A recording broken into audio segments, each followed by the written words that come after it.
Welcome back to my next playthrough series. We're continuing on with the Harry Potter Hogwarts Battle cooperative deck building game. And this time, we're going to be doing Game 3. So I've done the first two games already on my channel. We're going to progress through them all eventually. We're into Game 3. So what has been added or changed for Game 3? Well, let's have a look. We have 3 new location cards. I use only the location cards from Game 3. So up here we have 3 location cards. And we might as well take a look at the first one anyway. We'll get to the other ones as we play the game. First one of 3 for Game 3 is Hogwarts Express Location. If we get 5 Evil Influence tokens on here, we're going to be going to the next location. And of course, each turn reveal 1 Dark Arts card. And I know the cards 2 and 3 start revealing 2 Dark Arts cards, but we'll see them as we go. So continuing on for the new cards, we have 4 Dark Arts cards. We're going to shuffle them into the Dark Arts deck, already done with all the existing ones from Game 1 and 2. We get 2 new villain cards. Shuffle all villain cards together, reveal 2 cards in the space. So this time we're getting multiple villains out at the same time instead of just one. It's going to ramp things up a bit. We might as well look at them right now because one of the new ones has come up when I shuffled all the villains. We have Peter Pettigrew, Game 3 villain.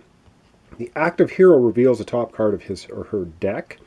If its value is 1 or more influence, discard it and add an evil influence to the location. So that's pretty bad. He has 7 hit points.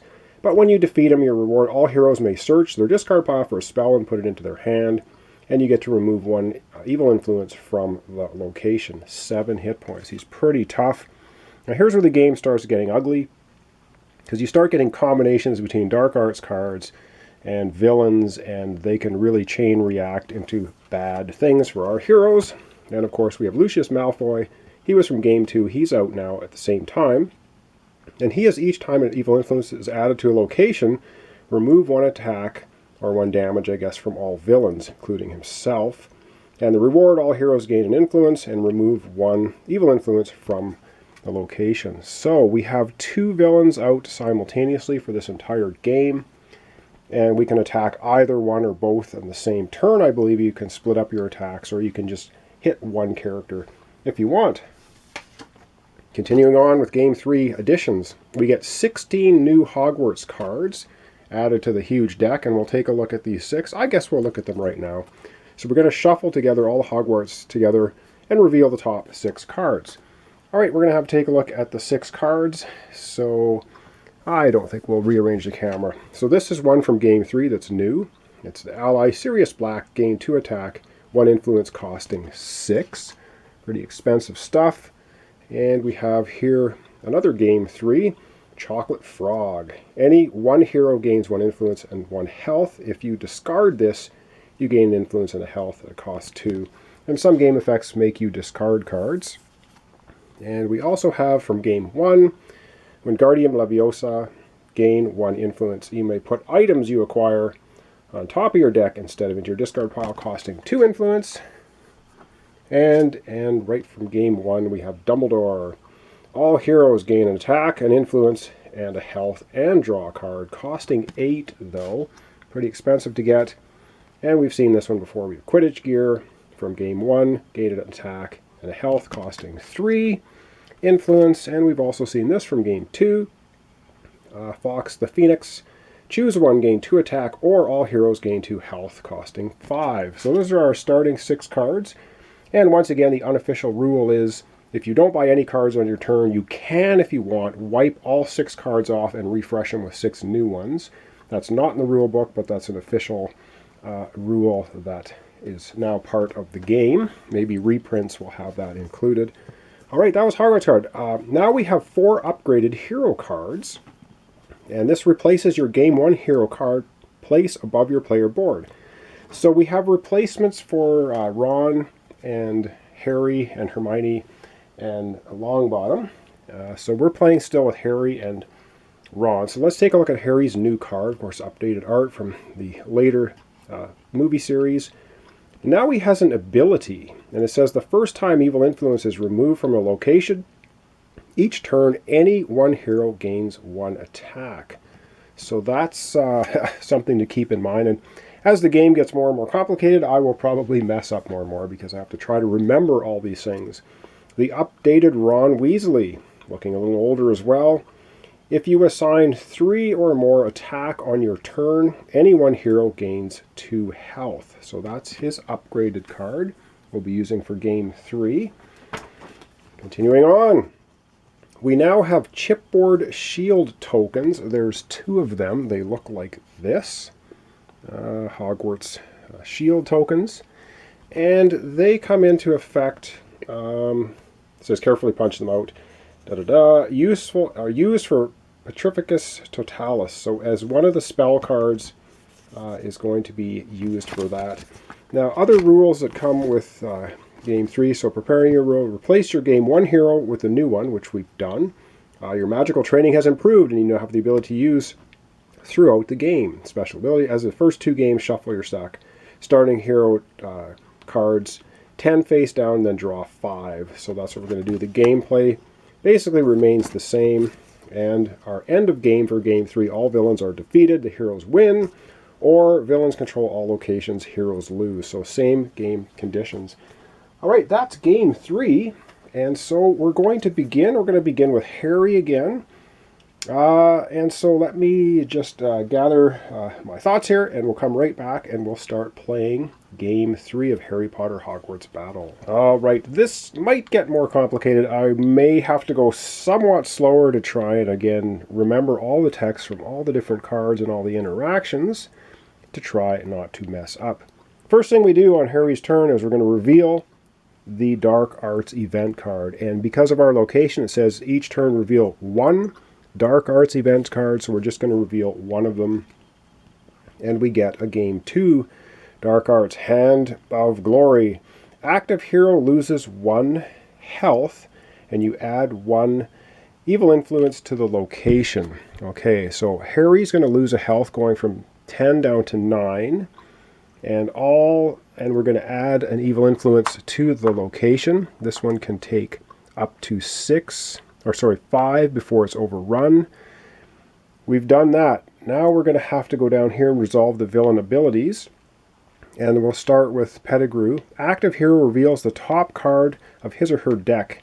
If its value is 1 or more, discard it and add another influence to the location. Well, it's not, because it's going to be a starting card that will have no value. So that's not going to trigger. And Lucius Malfoy, each time an influence is added to the location, remove 1 attack from all villains. No villains have attacks right now, so that's not going to trigger. All right, and now let's look at Harry's ability. The first time evil influence is removed from a location each turn, any one hero gains an attack. Well, that didn't happen, so we don't need to worry about anything else. All right, that was resolving the villain abilities. Play Hogwarts cards and take actions. So we're going to be playing Harry's cards. He's got 1, 2, 3, 4, 5 cards to draw. He has Firebolt. He has his ally Hedwig. He has Alomorha 3 times. So let's do that. 1, 2. He has 3 Alomorha. So he's going to get 3 influence. So 1, 2. And again, I'm going to put them out here so I can try to keep track of things. He's going to use Hedwig. He's going to use Hedwig for 1 attack, and he's going to use his Firebolt for 1 attack. So that's going to be 2 attack that he is going to be able to use.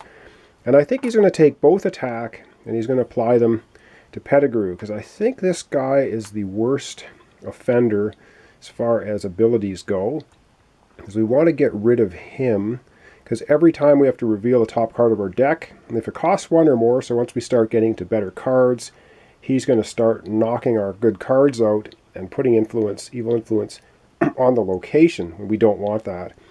All right, Harry has 3 influence to spend, and I think he's going to go ahead and purchase Quidditch gear. So gain 1 attack and 1 health for his 3 influence.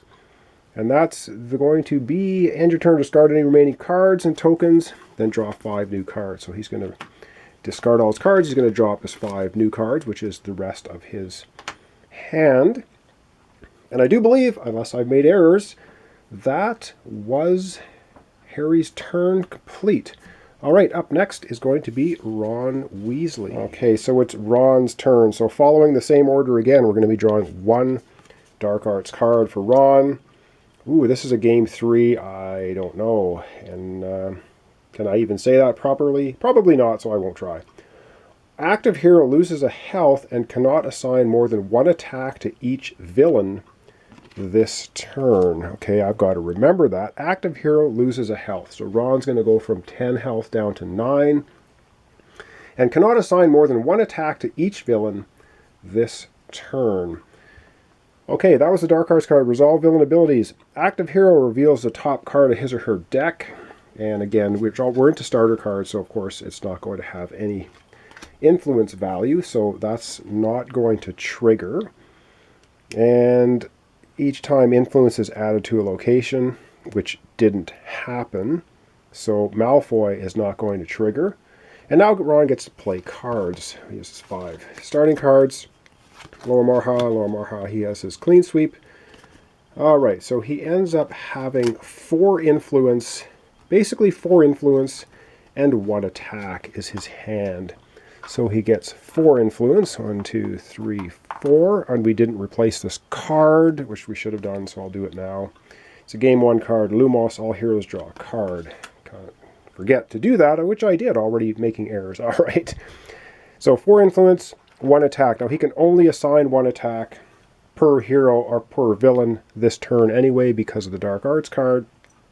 He will assign the 1 attack he's doing to Peter Pettigrew, who has 7 hit points and now he has 3 damage. And Ron has 4 influence excuse me, to spend. And sorry about my voice here going. He is going to buy the spell that came out, Lumos. All heroes draw a card, costing him 4. So he's going to put that, of course, into his discard pile. And that cost him 4. So we're going to get rid of that. And let's see, end of your turn, discard any remaining cards, draw up to 5 new cards for your next turn. And yes, we need to replace this with another Hogwarts card. And this is a game 2-1. It's finite, or finite. Remove 1 influence from the location. 1 evil influence, okay, costing 3.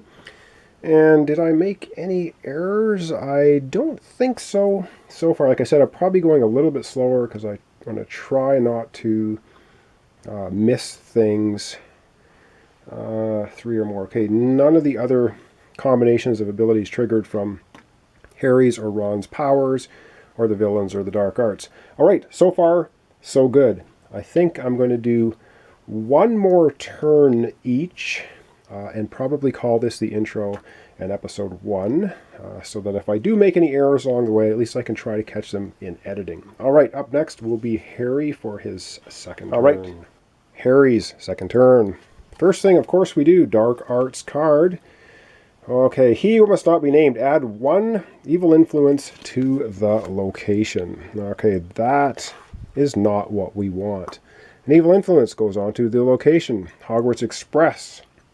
Next thing, villain abilities. Active hero reveals the top card of his or her deck. Now this time, Harry doesn't have a deck, so he's going to have to shuffle, and let's hope that he doesn't pull out the 1 card he just bought, because that would be worth 1 or more influence. So here's the top of his shuffled deck, and it is worth, it has no influence value, so that is good. So Pettigrew's ability will not trigger. However, Malfoy's does. Each time influence is added to location, remove an attack from all villains. One of these attacks gets removed because we've added an influence here. Okay, and go over to Ron's ability, or Harry's ability. The first time evil influence is removed from the location each turn, any 1 hero gains an attack. Well, we haven't removed an influence yet. He's got to think about getting that card, I think, that removes influence, so he can trigger his attack ability. And I think that covers off everything that's going on so far. So now we're into the play Hogwarts cards. So Harry is going to be playing his cards. What did he get? Lower his invisibility cloak. Lower Wow, so he has lots of influence. gain 1 influence. If this is in your hand, you can't lose more than 1 health. Well, from a dark arts card or a villain. Didn't happen anyway. So 1, 2, 3, 4. He's just going to end up getting 5 influence. And that's pretty good. 1, 2, 3, 4. And 5. And I think, once again, pretty obvious what he's going to... Oh, man, I don't know. Or maybe he should get to remove 1 location for 3. Okay, I think... No, I think he's going to go ahead and get Fox the Phoenix, which is choose 1, gain 2 attack, or all heroes regain 2 health, costing 5. So he's going to purchase that for his 5 influence, which I think is a good use of his 5 influence. And then he'll draw 5 new cards for his next hand. 2, 3, 4, 5. And we're going to have to replace that card, of course. So we're going to replace it with a Nimbus 2001. Gain 2 attack. If you defeat a villain, also gain 2 influence, costing 5. In it goes to the Hogwarts area. So once again, if I haven't made a mistake, we should be good. But I am going to end off the episode with Ron taking his last turn for this episode, and then we're going to call it a day. So up next will be Ron Weasley for the last turn of this episode. All right, continuing on in the way we should. At the start of the turn, because of our location, each turn reveal 1 Dark Arts event. And our Dark Arts event comes from Game 1, Petrification. All heroes lose a health and cannot draw extra cards this turn. The active hero draws 5 new cards at the end of his turn. All right, all heroes lose a health. So Harry's going to go from 9 to 8. Ron is going from 9 to 8. And nobody can draw extra cards this turn. All right, events from the villains is next. Active hero reveals the top card of his deck. So Ron's going to have to do the same kind of thing. He's going to have to shuffle his deck here and hope it is not something that has a value of 1 or more. Basically anything. All right, shuffle deck. And once again, the top card of his draw deck is not an influence card of any type. So Pettigrew is not going to trigger. Malfoy, each time influence is added to a location, remove 1 attack from villains. That didn't happen. So the only thing that's going on right now is we cannot draw extra cards right now for Ron's turn. So Ron has his 5 cards, and what are they? Lormarha, he has his every flavor beans. Lormarha, and he has Pigwidgeon. Choose 1 so he can get 1 attack or gain 2 health. I think he's going to use it for an attack. And this is pretty good too. So he's going to play Pigwidgeon first for 1 attack. So that gives him 1 attack. Then he'll play his Bertie Bott's every flavor beans, gain 1 influence, which he'll gain an influence. And for each ally played this turn, gain 1 attack. He played Hedwig. He played Pigwidgeon, which is an ally. Keep calling him Hedwig. He's not. Which is going to give him another attack, and then he gets 3 more influence for this. So all in all, pretty good stuff. He's got 2 attacks and 4 influence. So yeah, things get a little bit trickier here now. So he's going to take his 2 attacks. I think we're just going to apply them straight on Peter Pettigrew. We're going to try and get rid of this guy because he's going to start causing us more pain, I think, than Malfoy, I think. And he has 4 influence to spend.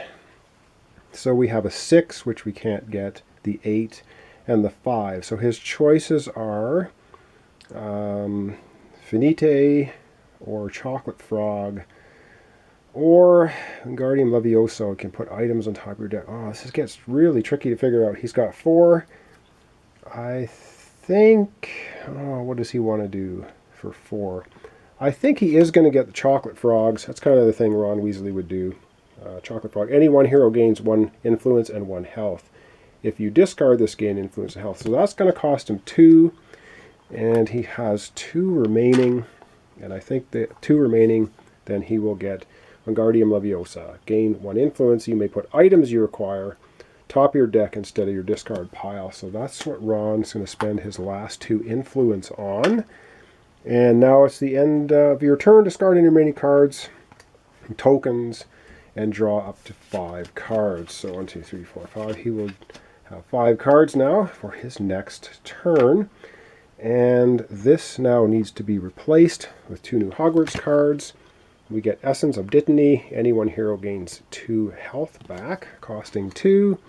And our final card for Hogwarts is Butterbeer. This is a new card from Game 3. Any 2 heroes each gain an influence and a health, costing 3. So as you can see, the complexity ramping up a little bit. I think I've kept everything straight so far. At least I hope I have. And if not, of course, I'll put notes in the video if I catch them during editing. If not, check the comment section of the video and there will be corrections in there, if any. So this is Harry Potter Hogwarts Battle, cooperative deck building game. We are now playing game 3. So we've got upgraded characters. We've got a bunch of new cards, new dark arts cards, new villains, 2 villains out at the same time. Things getting, I think, a little bit tougher and a little bit more complicated. So I hope you're enjoying it. Thanks so much for watching along. Thanks for your subscriptions, your comments, your likes. Very much appreciated. So once again, Harry Potter Hogwarts Battle. We're playing Game 3. Join me next time for the continuation where Harry and Ron are battling the forces of evil.